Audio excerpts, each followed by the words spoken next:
નમસ્કાર, હું ઇરફાના પટેલ નર્મદા સમાચારમાં આપનું સ્વાગત કરું છું। સૌપ્રથમ જોઈશું આજના મુખ્ય સમાચાર।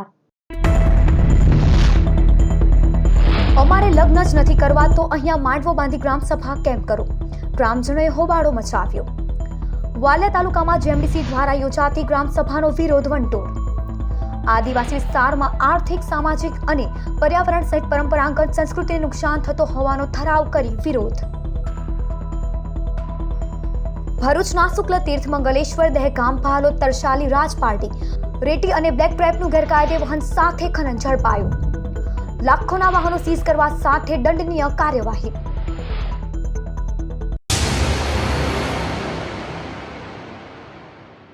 વાલિયા તાલુકાના ઉમરગામ ખાતે યોજાયેલ ગ્રામસભાનો ગ્રામજનોએ ઠરાવ કરી ભારે વિરોધ નોંધાવ્યો હતો। લગ્ન જ નથી કરવા તો મંડપ કેમ ઉભો કર્યો કહી ગ્રામજનોએ વિરોધ નોંધાવ્યો। વાલિયા તાલુકાના વિવિધ ગામોમાં જેએમડીસી દ્વારા ગ્રામસભાનું આયોજન કરવામાં આવી રહ્યું છે, જે ગ્રામસભાઓનો ગામે ગામ વિરોધ કરવામાં આવી રહ્યો છે। ત્યારે આજે ઉમરગામની પ્રાથમિક શાળા ખાતે પ્રાંત અધિકારી કેવી ગામિત, જેએમડીસી બ્રિગેડિયર અજય પ્રકાશ રાવત, લેન્ડ સેલના અધિકારી આશિષ રાવલ, મામલતદાર શ્રદ્ધા નાયક, વિકાસ અધિકારી વૈશાલી રાવ તેમજ તાલુકા પંચાયતના પ્રમુખ સીતાબેન વસાવા તેમજ ગામના સરપંચ સહિત અધિકારીની ઉપસ્થિતિમાં ગ્રામસભા મળી હતી, જેમાં ગ્રામજનો સાથે ચર્ચા વિચારણા કરવામાં આવી હતી। આ ગ્રામસભાનો વિરોધ નોંધાવ્યો હતો અને ઠરાવ કર્યા વિસ્તાર બંધારણની 5મી અનુસૂચિત હેઠળ સુરક્ષિત હોવાથી લિગ્નાઇટ પ્રોજેક્ટ માટે તેનું સંપાદન નહીં કરવામાં આવે તેવી માંગ કરવામાં આવી છે। ઉપરાંત આદિવાસી વિસ્તાર આર્થિક, સામાજિક અને પર્યાવરણ તેમજ આદિવાસી અસ્મિતા, પરંપરાગત સંસ્કૃતિને નુકસાન થાય તેમ હોવાથી આવા પ્રોજેક્ટ અટકાવવામાં આવે તેવી માંગ કરી છે। જ્યારે ગામના યુવા આગેવાન અરુણ વસાવાએ અમારે લગ્ન જ નથી કરવા તો મંડપ કેમ બાંધ્યો કહી ગ્રામસભાનો વિરોધ કર્યો હતો, તો રાજપૂત સમાજના આગેવાન અર્પણસિંહ વાસંડિયાએ ગ્રામસભાનો વિરોધ નોંધાવી જીએમડીસીના લોલીપોપ આપવા આવ્યા છે, જે લોલીપોપ અમે લેવાના નથી, બલકી અમારી જમીનોનું સંપાદન કરવાની કોશિશ કરાશે તો હાઈકોર્ટ સુધી લડત ચલાવવાની ચીમકી ઉચ્ચારી હતી। ગ્રામસભા દરમિયાન કંપની દ્વારા ફૂડ પેકેટનું વિતરણ કરવામાં આવતા જ ગ્રામજનોએ વિરોધ કરી તેનું ધ્યાન ભટકાવવા આવી પ્રવૃત્તિ કરવામાં આવતી હોવાના આક્ષેપ કર્યા હતા। આજે અમારા ગામમાં જીએમડીસીએ એક મિટિંગની આયોજન કર્યું હતું ગ્રામસભાનું। એમાં ગ્રામસભામાં જે જીએમડીસીના અધિકારીઓએ જે અમને મોટા મોટા આંકડા બદલાવ્યા છે, એ આંકડા અમને એકદમ લોલીપોપ જેવા લાગ્યા છે ભાઈ। જે આંકડા અમારી ભોળી પ્રજાને ખબર પણ ના પડ્યા અને એક પણ માણસને ખબર ના પડી, જે બાબતમાં અમે ઉગ્ર એ લોકોનો સતત વિરોધ કર્યો છે એ લોકોનો અમે। અને આજ અમારી આગળ પર જો આ જીએમડીસી અમારા ગામમાં આવશે તો અમારી આ જ રીતે લડત રહેશે અને અમને જીએમડીસીનો પૂરેપૂરો વિરોધ છે। અમારી સરકાર પાસે કોઈ પણ જાતની માંગ નથી। અમારી માંગ એક જ છે કે અમારું ગામ અમારે અહીંથી જવું છે નથી, અમારા ગામમાં જીએમડીસીનો પ્રોજેક્ટ જોતો છે નથી। અને જો સરકારી ઓફિસર એવું કહેતા હોય કે તમને આ સુવિધા મળશે, પેલી સુવિધા મળશે, તો હું સરકારી ઓફિસરને એક જ વાત કહેવા માંગીશ કે તમે અમારા ગામજનો સાથે આવીને અમારા ગામમાં રહેવો, અમે તમને જમીન આપીશું રહેવા માટે। આજે ગ્રામસભામાં અમે આખા ગામે અમારો વિરોધ નોંધાયો છે। ગ્રામસભામાં જીએમડીસીના અધિકારીઓએ અમને કીધું કે એની શું સગવડ હશે, શું એના ફાયદા થશે, પણ એ ફાયદા અમને બધાને અસ્વીકાર છે। કેમ કે અમે જોયું છે પાસ્ટમાં કે 2 વર્ષ કે 1 વર્ષ એના ફાયદા મળે છે અને પછી જે હતું તે આ લોકો હમણાં આવે છે અને વર્ષ 2 વર્ષ રહીને અધિકારીઓ પણ કદાચ હશે કે નહીં હશે એની કોઈ ગેરંટી નથી। વર્ષ 2 વર્ષમાં સંપાદન થઈ જાય પછી રામ તારી માયા એવું કદાચ કહેવાય। ભરૂચ જિલ્લામાં ગેરકાયદે ખનીજ વહન અને ખનનની વ્યાપક ફરિયાદોને લઈ ભૂસ્તર વિભાગે છેલ્લા 1 સપ્તાહથી દરોડાનો દોર ચલાવ્યો છે। ભરૂચ ખાણ અને ખનીજ વિભાગ દ્વારા શનિવારે મળસ્કે રાજપારડીમાં દરોડામાં ગેરકાયદે ખનીજ વહન બદલ 4 વાહનો સીઝ કરી ₹60 લાખનો મુદ્દામાલ જપ્ત કરાયો। જિલ્લામાં બેરોકટોક ખનન અને ખનીજના વાહનની સાંસદથી લઈ પ્રજાની ફરિયાદો વચ્ચે ભૂસ્તર વિભાગે તપાસનો ધમધમાટ શરૂ કર્યો છે। દરોડામાં 4 ડમ્પર રેતી અને બ્લેક ટ્રેપનું ગેરકાયદે વહન કરતા ઝડપાયા હતા, જ્યારે ઇન્દોર પાણીથા રોડ પર ચેકિંગમાં 2 વાહનો ઝડપાતા ઉમ્મલા પોલીસ સ્ટેશને સીઝ કરી કસ્ટડીમાં મુકાયા। ગેરકાયદે ખનીજ વહન બદલ 6.44 લાખનો દંડ ફટકારાયો હતો। ભાલોદ તરસાલીમાં 3 એપ્રિલે દરોડામાં 2 વાહનો 50.68 મેટ્રિક ટન સાદી રેતીના બિન અધિકૃત વહન બદલ સીઝ કરાયા, તો 2 એપ્રિલે દહેગામ ખાતે કેપી કન્સ્ટ્રક્શનના નામે મંજૂર થયેલ સાદી માટીની કોરીમાં સ્થળ તપાસ કરી માટી ખનન બાબતે માપણી હાથ ધરી આગળની તપાસ કાર્યરત છે। જે અગાઉ શુક્લતીર્થ ગામે નર્મદા નદી પટમાં તપાસ હાથ ધરી સાદી રેતી ખનનમાં વપરાયેલ એક એક્સપેટર મશીન અને એક યાંત્રિક નાવડી સીઝ કરાઈ. સાથે ₹4.77 લાખ ભરપાઈ કરવા નોટિસ ફટકારાઈ. થોડા દિવસો અગાઉ શુક્લતીર્થ અને મંગલેશ્વર ખાતે 24 જેટલી લીઝોનું કરાયેલ ઇન્સ્પેક્શનમાં તપાસણીની આગળની કાર્યવાહી ચાલુ છે. અંકલેશ્વરના ભટકોદરા ગામે જિલ્લા પંચાયતની ગ્રાન્ટમાંથી નિર્માણ પામેલ પ્રવેશદ્વારનું ધારાસભ્ય ઈશ્વરસિંહ પટેલના હસ્તે લોકાર્પણ. અંકલેશ્વર વસાહતને અડીને આવેલ ભટકોદરા ગામમાં ભરૂચ જિલ્લા પંચાયતના ઉપપ્રમુખ આરતીબેન પટેલની ગ્રાન્ટમાંથી ₹24 લાખના ખર્ચે પ્રવેશદ્વારનું નિર્માણ કરાયું હતું, જેનો લોકાર્પણ સમારોહ ધારાસભ્ય ઈશ્વરસિંહ પટેલના હસ્તે યોજાયો હતો. આ પ્રસંગે તાલુકા પંચાયત પ્રમુખ પુષ્પા પટેલ, કારોબારી અધ્યક્ષ મીનાક્ષી પટેલ, ઉદ્યોગ મંડળના પ્રમુખ હિંમત સેલડિયા, નોટિફાઈડ એરિયા ભાજપ પ્રમુખ જય તેરૈયા સહિતના ઉપસ્થિત રહ્યા હતા. ભટકોદરામાં ₹97 લાખના ખર્ચે ગટર લાઇન તેમજ ₹2 કરોડના ખર્ચે આરસીસી રોડ અને પેવર બ્લોકની કામગીરી ચાલી રહી છે, જેનું આવનારા દિવસોમાં લોકાર્પણ કરાશે. સાથે જ કાપોદ્રામાં અવરજવર માટે 1.40 કરોડના ખર્ચે બનાવેલ બ્રિજનું પણ લોકાર્પણ કરાયું. અંકલેશ્વર નગરપાલિકાની હિન્દી માધ્યમિક સ્કૂલ અને કન્યાશાળા બ્રાન્ચ 1નું પણ ધારાસભ્યના હસ્તે લોકાર્પણ કરાયું હતું.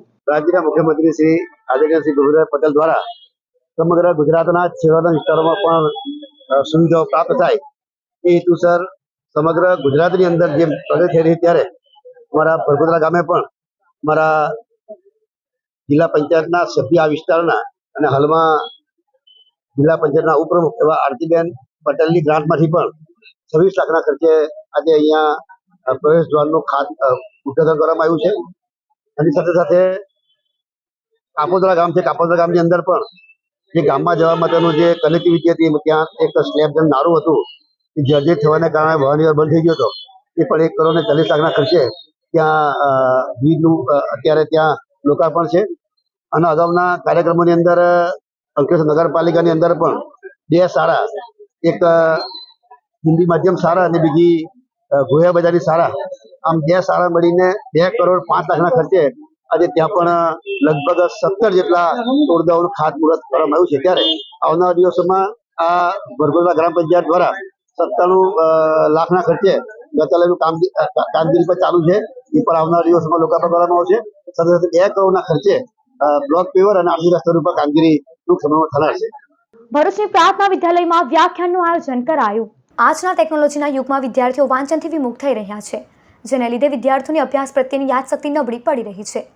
ત્યારે વિદ્યાર્થીઓમાં આત્મવિશ્વાસ સાથે નૂતન માહિતી મેળવવાની જિજ્ઞાસા વૃત્તિ વધે તે હેતુસર પ્રાર્થના વિદ્યાલય ભરૂચમાં વ્યાખ્યાન યોજાયું હતું, જેમાં ટ્રેનર અને ચેનલ નર્મદાના ડાયરેક્ટર ઋષિ દવે ઉપસ્થિત રહ્યા હતા. આ વ્યાખ્યાનમાં ધોરણ 9 અને 11 કોમર્સના વિદ્યાર્થીઓએ ભાગ લીધો હતો. ટ્રેનર ઋષિ દવે વિદ્યાર્થીઓને ગમ્મત સાથે જ્ઞાન આપ્યું હતું. તેમણે મુંબઈના ડબ્બાવાળા વિષયક ડોક્યુમેન્ટરી ફિલ્મ બતાવી હતી. શાળાના આચાર્ય શ્રુતિ પટેલ તથા શિક્ષકો ઉપસ્થિત રહ્યા હતા. ડબ્બાવાળા શું પહેરીને કરતા હતા કામ? વ્હાઈટ કલરના કપડા. લોકોને એ વ્હાઈટ કલરના કપડામાં શું હતું? હા, અને પછી ટોપી. બરાબર ને? એ એવું લગભગ કોણ પહેરે? હા, બસ આ મગજમાં રાખવાનું. આ શરૂ ક્યાં થયું? મુંબઈમાં. અને મુંબઈમાં સૌથી વધારે કોની મરાઠી. બરાબર? ચાલો, એટલે કાલ અહીં આવડી ગયું. હવે આગળ જોજો. હવે ઇમ્પોર્ટન્ટ આવે. બધા શું કરતા હતા? શેની પર કરતા હતા? હા, હવે ટોમેટો વાળો હિલ પર આવ્યો. અમારે જેવો જતો વિચારો એના મારે કરતા પેલાને પહોંચાડવાનું અને પણ મને પહોંચાડીને જવું. બરાબર કે નહીં? અંકલેશ્વરના ઉમરવાડા ગામ નજીક આવેલ બુરહાની ક્રિકેટ ક્લબ ખાતે કાયસ્થ સમાજ દ્વારા ગુજરાત પ્રીમિયર લીગ ક્રિકેટ ટુર્નામેન્ટનું આયોજન કરવામાં આવ્યું છે, જેનો આજરોજ અંકલેશ્વરના ધારાસભ્ય ઈશ્વરસિંહ પટેલના હસ્તે પ્રારંભ કરવામાં આવ્યો. આ પ્રસંગે અંકલેશ્વર નગર સેવા સદનના પ્રમુખ લલિતા રાજપુરોહિત, ઉપપ્રમુખ ભાવેશ કાયસ્થ, કારોબારી અધ્યક્ષ નિલેશ પટેલ સહિતના આગેવાનો અને રમત પ્રેમીઓ ઉપસ્થિત રહ્યા હતા. ગુજરાત પ્રીમિયર લીગ 2025નું આયોજન કાયસ્થ સમાજના યુવાનોને ક્રિકેટ એટલે કે ડે નાઇટ ક્રિકેટ રમાડવા માટેનું આયોજન કરવામાં આવેલ છે. આ આયોજન અંકલેશ્વરના બુરહાની ક્રિકેટ ગ્રાઉન્ડ ખાતે કરવામાં આવેલ છે. આ ટુર્નામેન્ટમાં કુલ 8 ટીમોએ ભાગ લીધો છે, જેમાં અમદાવાદ, સુરત, ભરૂચ, અંકલેશ્વર એમ અલગ અલગ શહેરોનો સમાવેશ કરવામાં આવે છે. આયોજકશ્રીઓ દિલભાઈ રવિભાઈએ પણ સમગ્ર ગુજરાતના અમદાવાદ, સુરત, બરોડા, ભરૂચ, અંકલેશ્વર આ સમગ્ર ગુજરાતમાંથી અહીંયા જે ક્રિકેટ રમાઈ રહી છે ત્યારે જે પ્રકારે અંકલેશ્વર આમ તો અમદાવાદ, વડોદરા, સુરતમાં પણ રમી શકતા હતા, પરંતુ અંકલેશ્વરને પસંદ કરીને જ્યારે આવ્યા ત્યારે એમને પણ આયોજકોનું અભિનંદન પાછું કે અમારા અંકલેશ્વરમાં તમે આ ગ્રાઉન્ડને જે પાવન કર્યું છે બદલ આપનો આભાર માનું છું અને ફરીથી તમામ આયોજકોને ખૂબ અભિનંદન પાઠવું છું. વાલિયા બીઆરસી ભવન ખાતે બીટ નિરીક્ષકની પરીક્ષા પાસ કરનાર 3 શિક્ષકોનો સન્માન સમારોહ યોજાયો હતો. વાલિયા બીઆરસી ભવનના શિક્ષક દિગ્વિજયસિંહ રણા, યોગેશ પટેલ અને પુષ્પેન્દ્રસિંહ ગોઠાણાએ વાલિયા તાલુકામાંથી બીટ નિરીક્ષકની પરીક્ષા પાસ કરી છે, જેઓ ભરૂચ, નેત્રંગ અને વાલિયા તાલુકામાં પ્રાથમિક શિક્ષણ અધિકારી તરીકે ચાર્જ સંભાળ્યો છે, જેઓનું આજ રોજ સવારે 11:30 કલાકે સમગ્ર શિક્ષા વાલિયા ટીમ દ્વારા સન્માન સમારોહ યોજાયો હતો. જ્યારે ઇન્ચાર્જ ટીપીઈઓ જયેશ પટેલની વહીવટી કામગીરી અને સફળ કામગીરી બદલ બીઆરસી ભવન વાલિયાના કોઓર્ડિનેટર સુધીર વસાવા તેમજ અન્ય શિક્ષકોએ સ્વાગત કરી આભાર વ્યક્ત કર્યો હતો. ખૂબ જ આનંદની વિષય છે અમારા વાલિયામાં કે આખા ગુજરાતની અંદર વાલિયા તાલુકાની અંદર 3 ટીપીઓ શ્રી નિયુક્તિ મળી છે. અત્યારે માનનીય યોગેશભાઈ પટેલ સાહેબ, જેઓને ભરૂચના ટીપીઓ તરીકે ઇન્ચાર્જ તરીકે નિમણૂક મળી છે. માનનીય દિગ્વિજયસિંહ રણા, જેઓને નેત્રંગ ટીપીઓ તરીકે ઇન્ચાર્જમાં સોંપવામાં આવેલું છે, અને માનનીય અને તેઓને 2 ટીપીઓ તરીકે નિમણૂક મળી છે. અને વાલિયાના ટીપીઓ તરીકે શ્રી પુષ્પેન્દ્રસિંહ ગોથાણાને ટીપીઓ ઇન્ચાર્જ તરીકે નિમણૂક આજરોજ આપવામાં આવે છે. તે પ્રસંગે આજરોજ સર્વનું સન્માન સમારોહ રાખવામાં આવેલો છે. અંકલેશ્વરના સારંગપુર ગામે વેરાઈ માતાના મંદિરનો જીર્ણોદ્ધાર અને પ્રાણ પ્રતિષ્ઠા મહોત્સવ યોજાયો. સમસ્ત સારંગપુર ગામ પરિવાર આયોજિત સારંગપુર ગામમાં વેરાઈ માતાજી મંદિરનો જીર્ણોદ્ધાર અને પ્રાણ પ્રતિષ્ઠા મહોત્સવ શનિવારે યોજાયો. સમસ્ત સારંગપુર ગામજનોએ ખુશી અને ઉલ્લાસથી શોભાયાત્રાનું ભવ્ય આયોજન આ પ્રસંગે કર્યું હતું.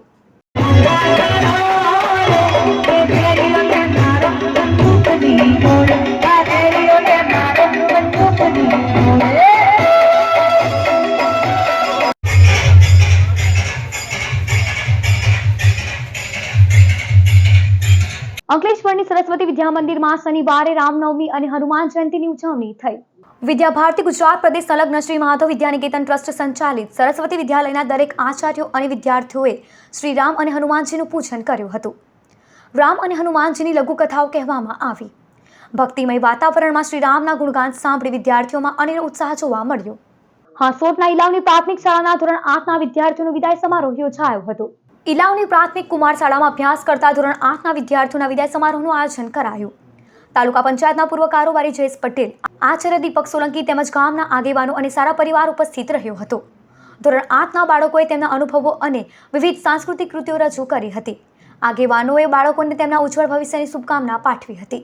ભરૂચના લલ્લુભાઈ ચકલામાં વિહિપ આયોજિત શ્રી રામ મહોત્સવમાં મહાનુભાવો દ્વારા રામલલ્લાની મહાઆરતી ઉતારાઈ. ભરૂચ વિશ્વ હિન્દુ પરિષદ દ્વારા શ્રી રામ મહોત્સવમાં આમંત્રણને માન આપીને લલ્લુભાઈ ચકલા ખાતે મહાઆરતીમાં ભરૂચના ધારાસભ્ય રમેશ મિસ્ત્રી, ચેનલ નર્મદાના ડિરેક્ટર નરેશ ઠક્કર, ભાજપ પૂર્વ જિલ્લા પ્રમુખ મારુતિસિંહ અટોદરિયા, મહામંત્રી નિરલ પટેલ, ઉપપ્રમુખ દિવ્યેશ પટેલ, ગુજરાત સમાચારના જિગ્નેશ પટેલ, બિલ્ડર પકંજ હરિયાણી, નિશાંત મોદી ઉપસ્થિત રહ્યા હતા. લલ્લુભાઈ ચકલાના ગણેશ યુવક મંડળના પ્રમુખ રાજુભાઈ રાણા, સહજાનંદ ડેરીના મુખ્ય ડિરેક્ટર પિનાકિન ઠક્કર, શ્રી રામ ઉત્સવ કમિટીના પ્રમુખ હેમંત જાદવ, કૌશિક મહારાજ સહિત ખૂબ મોટી સંખ્યામાં રામ ભક્તોએ શ્રીરામની આરતી તથા પૂજા અર્ચના કરીને ધન્યતા અનુભવી હતી. અંકલેશ્વર હાઈવે પર ટ્રક અને ડમ્પર વચ્ચે અકસ્માતમાં ડમ્પર ચાલકને રેસ્ક્યુ કરી બહાર કઢાયો હતો. અંકલેશ્વર હાઈવે પર વાલિયા ચોકડી પાસે હવા મહેલ નજીક મધરાતે અકસ્માત સર્જાયો હતો. ડમ્પર ચાલક આગળ ચાલતી ટ્રકમાં ધડાકાભેર ઘૂસી ગયો હતો. ઘટનાને પગલે હાઈવે પર ટ્રાફિક જામ સાથે 108 એમ્બ્યુલન્સ સ્થળ પર દોડી આવી હતી. અકસ્માતમાં વાહનમાં ફસાઈ ગયેલા ડમ્પર ચાલકને રેસ્ક્યુ કરી બહાર કાઢી સારવાર માટે ખસેડાયો હતો. ભરૂચના જાડેશ્વર વિસ્તારમાં આવેલ કુંતલ એપાર્ટમેન્ટમાં એક પાર્ક કરેલી ટાટા મેજિક ગાડીમાં અચાનક આગ ભભૂકી ઉઠી હતી. દિન પ્રતિદિન ગરમીનું પ્રમાણ વધતા વાહનોમાં પણ આગ લાગવાની ઘટનામાં વધારો થઈ રહ્યો છે. ત્યારે આજ રોજ ભરૂચના જાડેશ્વર વિસ્તારમાં આવેલ કુંતલ એપાર્ટમેન્ટ નીચે પાર્ક કરેલી એક ટાટા મેજિક પિકઅપ ગાડીમાં અચાનક શોર્ટ સર્કિટના પરિણામે આગ લાગી હતી. આગના પગલે કાર માલિકે આવીને તાત્કાલિક આગ ઉપર કાબુ મેળવ્યો હતો. ઘટનામાં કોઈને જાનહાનિ થઈ ન હતી. દહેજ ખાતે શ્રી શિવ મહાપુરાણ જ્ઞાન ગંગામાં શિવ વિવાહની શ્રદ્ધાભર્યા માહોલમાં ઉજવણી કરવામાં આવી હતી. દહેજના દરબાર ગઢ ખાતે તારીખ 30 માર્ચથી 7 એપ્રિલ દરમિયાન શ્રી શિવ મહાપુરાણ જ્ઞાન ગંગાનું આયોજન કરવામાં આવ્યું છે, જેમાં વ્યાસપીઠ પરથી શ્રી દાસ જગુ બાપુ તેઓની રસાળ શૈલીમાં શિવ મહિમાનું રસપાન કરાવી રહ્યા છે.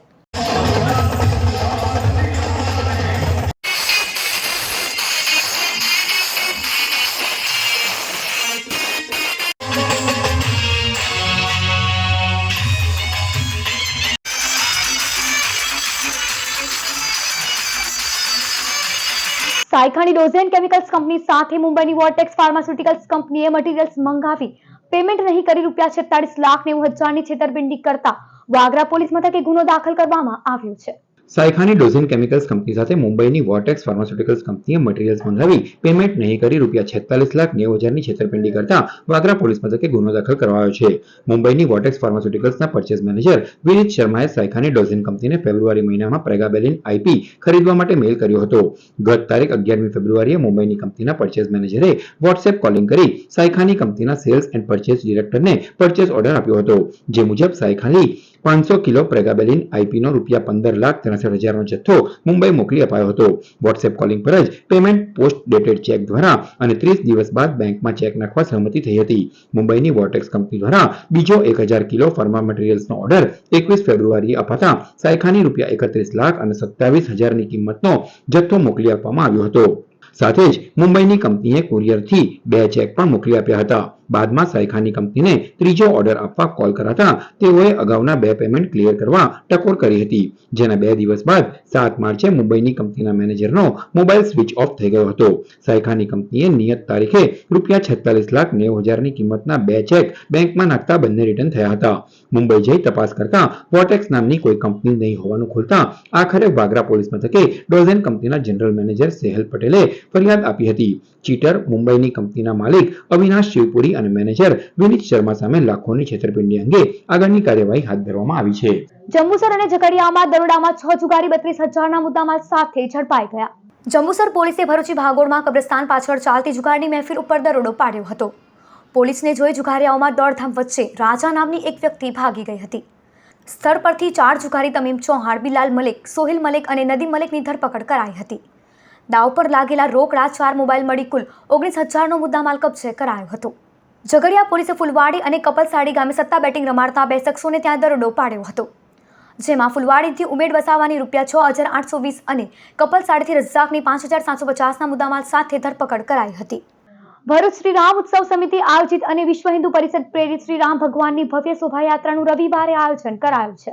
મર્યાદા પુરુષોત્તમ શ્રી રામ ભગવાનના અવતરણ પ્રસંગે રવિવારે ભરૂચમાં સોનેરી મહેલથી સાંજે ભવ્ય શોભાયાત્રા નીકળશે. વિહિપ પ્રેરિત અને શ્રી રામ ઉત્સવ સમિતિ આયોજિત રામ ભગવાનની શોભાયાત્રામાં સ્વામી લોકેશાનંદજી, મુક્તેશ્વરાનંદ, રઘુનંદન દાસ સ્વામી વિશેષ ઉપસ્થિત રહેશે. શોભાયાત્રામાં સમસ્ત હિન્દુ સમાજને જોડાવા શ્રી રામ ઉત્સવ સમિતિ અધ્યક્ષ હેમંત જાદવ, હિતેશ પટેલ, ગૌરાંગ રાણા, કૌશિક જોશીએ આમંત્રણ પાઠવ્યું છે. સમાચાર પૂર્ણ કરતા પહેલા એક નજર મુખ્ય સમાચાર પર. અમારે લગ્ન જ નથી કરવા તો અહીંયા માંડવો બાંધી ગ્રામ સભા કેમ કરો? ગ્રામજનોએ હોબાળો મચાવ્યો. વાલિયા તાલુકામાં જેએમડીસી દ્વારા યોજાતી ગ્રામ સભાનો વિરોધ વંટોળ. આદિવાસી વિસ્તારમાં આર્થિક, સામાજિક અને પર્યાવરણ સહિત પરંપરાગત સંસ્કૃતિને નુકસાન થતો હોવાનો ઠરાવ કરી વિરોધ. ભરૂચના શુક્લ તીર્થ મંગલેશ્વર દહેગામ ભાલોદ તરસાલી રાજ પાર્ટી રેતી અને બ્લેક ટ્રેપનું ગેરકાયદે વહન સાથે ખનન ઝડપાયું. લાખોના વાહનો સીઝ કરવા સાથે દંડનીય કાર્યવાહી. તો આ હતા અત્યાર સુધીના નર્મદા સમાચાર. નવા સમાચારો સાથે ફરી મળીશું. નમસ્કાર.